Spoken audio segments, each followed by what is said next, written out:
You know, the one thing I will say, Amy, about what Congressman Chaffetz was saying about your last question about Medicare, it's whether or not it's a fight they want to have, they are having it. They actually are trying to. It is such, as you were showing, an advantage Democrat, right? On trust to handle Medicare and certainly on dissatisfaction with the Paul Ryan plan. But they're making inroads in a way that they haven't sort of taken that fight to Democrats before. But you know what was really interesting, because I am such a numbers dork, I went into the crosstabs of our poll, and here's what's interesting.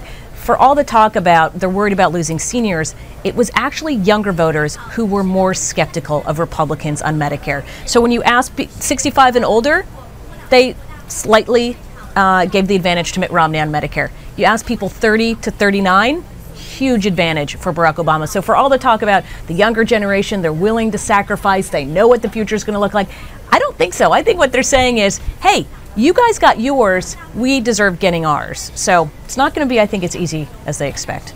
Right. We are going to turn now to our Yahoo News colleague, my Yahoo News colleague, Olivier. He can be a Knox, colleague of mine as well. Yes, good, I'm glad.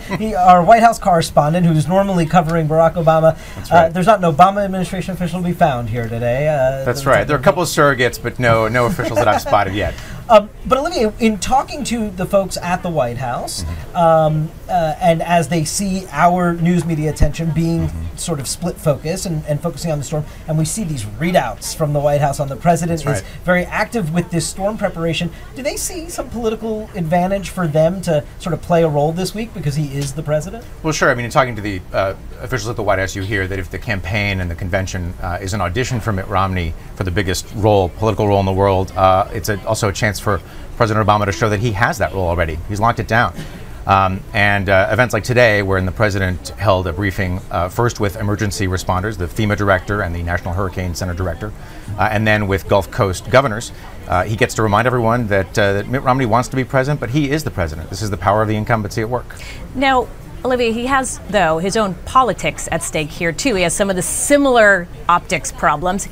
The president is supposed to go on a bus tour, or whatever the equivalent of a college tour, Iowa, Colorado, and down into Virginia.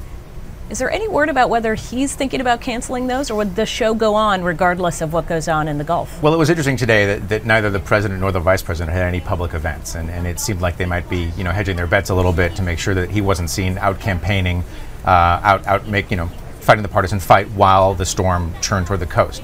I haven't detected any hint yet that he might postpone or temporarily set aside the trips that he's doing to Iowa and to Virginia. But of course, that's obviously always a possibility. We already have Vice President Biden canceling or postponing his plans. He was going to come right to Tampa, right to what Democrats were referring to as the belly of the beast. And that obviously hasn't happened. So of course, he has that same problem. He has another problem, which is that if the storm turns out to be a real mess, and if in any way the federal response is faulted, he remembers Katrina. He remembers what happens then. So it's the power of the incumbency, but it could be a double-edged sword. Yeah.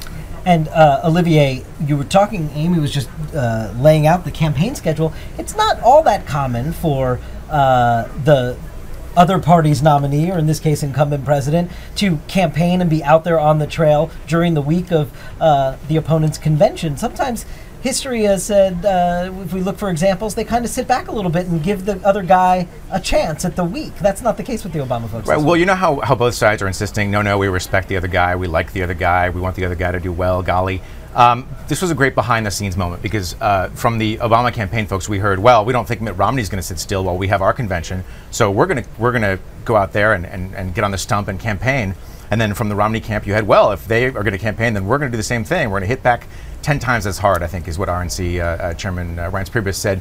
And now the Obama campaign is saying, see, we told you they weren't going to. I mean, it's really kind of a chicken and egg problem, but they definitely are bucking convention, so to speak, here, and they're going to be on the stump, and it's not that common. They usually recede at least a little bit. Did you see that play of words on convention that he did there? Yeah, he's a very talented, very talented man in that case.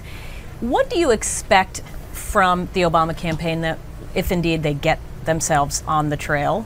What's the message? Is it just to rebut everything that gets said here, or are they just going ahead and sticking with their script? Well, there are two sides to this. One is the rebuttal. One is the he said this today, but in fact this is true. That sort of is standard.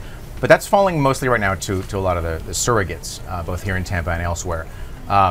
What is more likely as the president goes on the stump is that he's going to be out courting young voters and courting women, both absolutely critical components of the coalition that put him in the White House in the first place.